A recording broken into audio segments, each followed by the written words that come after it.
Okay? Because that changes how you teach them. For example, my little Derek is a little delayed.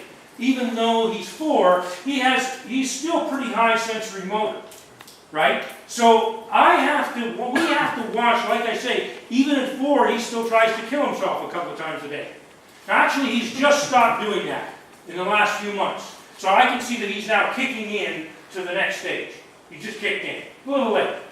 Right? So that's no big deal. I mean, everybody develops at their own rate. These numbers are just averages. Yes. Okay? Some kids are slower, some are slower. You don't go, oh my God, oh my son, oh, he's a mess. Oh, I need a doctor. Okay? Not really. I mean, it's not a big deal.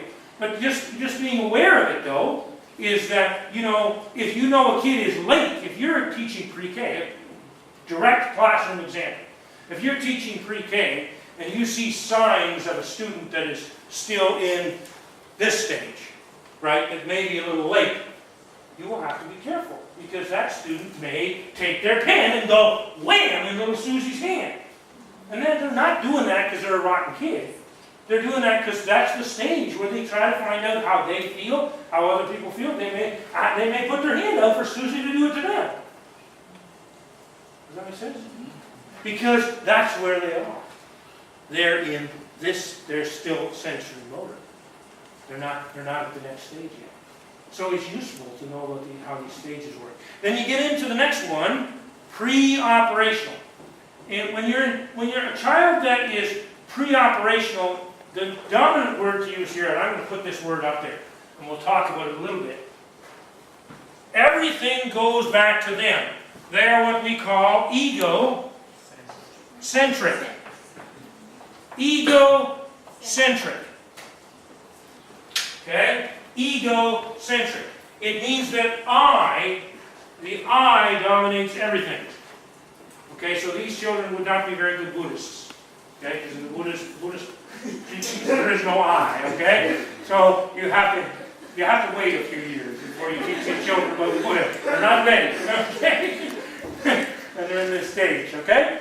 And I'm not being critical of the Buddha, because he's got some wonderful teachings, been very helpful to me. But don't teach the Buddha to the egocentric child. They're not ready. Okay? And actually, this is all joking aside, you see violations all the time.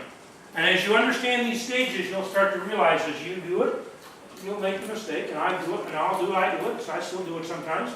But as you see your colleagues doing it, okay, people violate these stages all the time. And here's one of the favorite ways that I've seen, you know, is that somebody wake Sister Rose up. I kind of wanted to join us here. But anyway, I'm sorry for being, I'm going to have to try to make this more exciting. Let me see, can I dance? Okay, anyway, the egocentric child, like I say, everything keeps coming back to them.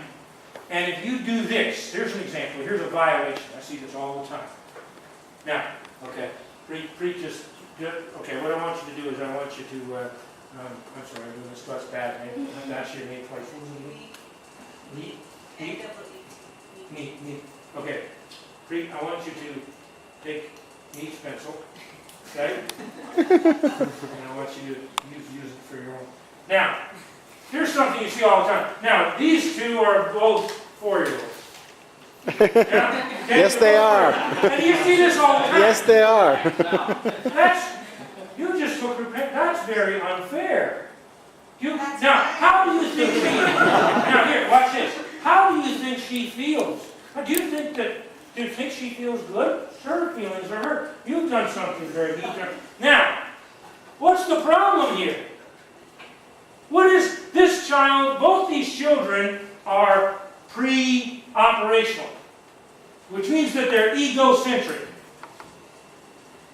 So that's a huge... What did I just do wrong? It sounds wonderful, but it won't work. Why not? You just killed our self-esteem, maybe? Well, that's part of it, but forgetting the self-esteem for a second, what did I just do? What did I connect it to?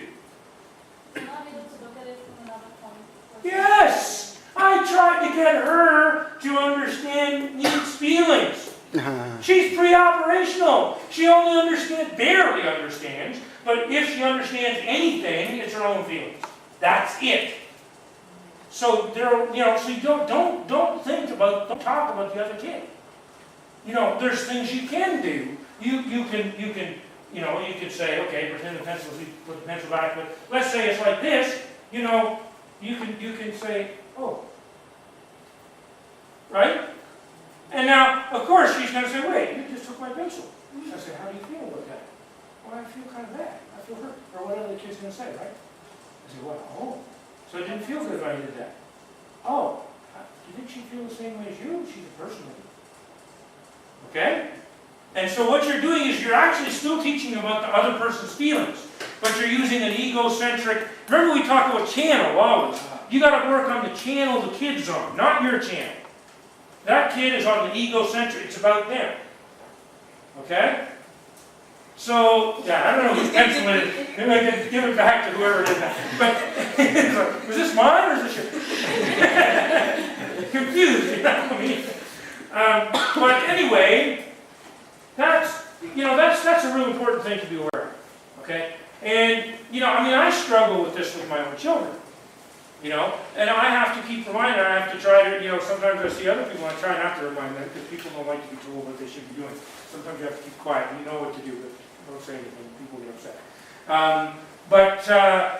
You know, I have to remember that the thing, what you need to do is you need to do something, often it's a case of doing something similar to that person, or just asking them, even ask them how they would feel if you did it to them. That's enough for some kids. But don't ask them how they think that the other student feels, because they don't understand that. Okay? And it's not because they're nasty or anything, it's just because they're not ready to learn that way. Okay? You get to concrete operations. This is when somebody can say, you know, I have one phone here, and over here there's another phone, and so there's two phones. That's concrete operations. You can talk about, you know, if we have a student here and a student here, and then we have a student, another student, how many we have, the kid can go, okay, we have 5, and then if I ask, what's your name again, sir? Module? Module. Okay, module. I gotta work on this. I ask what module I want you to walk out of the room. And the kid can say, okay, now there's 4 students. That's concrete, right? So you get that, again, you use the physical examples to connect those kids, right? They may be able to do it with drawings. Again, it depends on the child. Some children at different levels. They may need you to actually have, you know, a model or manipulatives. Oh, by the way, let me ask you a question related to this direct, somewhat, but not exactly. If there's 5 fish in the water, okay, 5 fish in the water, and 2 of them swim away, how many fish are in the water? 5. Because where did they go? They're still in the water. That's called sarcastic operations. I don't know where that comes in. Then you go to formal operations, and this is where the kid can start, like, you know, obviously that's why we don't teach, you know, we don't usually teach algebra until 8th or 9th grade. In fact, if you're teaching algebra in 8th grade, it's probably still, we do that, you know, at our school, it's probably still a little too early. Okay, we teach algebra in 8th grade, give them a jump on high school, but there's a reason they teach it in high school, because they're probably not ready for it till high school. Okay, and just barely. You see a lot of kids go in and they take, I think it's a 9th grade course, is it not, in the American curriculum, algebra? Yes? Is you take 9th grade algebra and like 30% of the kids tank it. And if you tank, meaning fail, sorry, another term, okay? But if somebody tanks something, it means they failed. So 30% of the kids tank it. You know, and if you looked at the stages, I would bet that over 80 or 90%, I'm guessing here, but I bet you 80 to 90% of those kids that failed the 9th grade algebra are probably still late concrete operations. They can't learn it. It's not that they're stupid. It's not that they're not trying. It's not that they're bad kids. They can't learn it. They're not at that stage. They're not there. Okay? So it's interesting because, you know, like I say, then why not let some kids take it in 10th grade? You know, why not? You know? And some schools do that. And that's enlightened. That's intelligent. That's smart. Okay? Yeah, okay, the kid's not ready for it yet. Haven't taken 10th grade. Take something else in 9th grade. Right? So this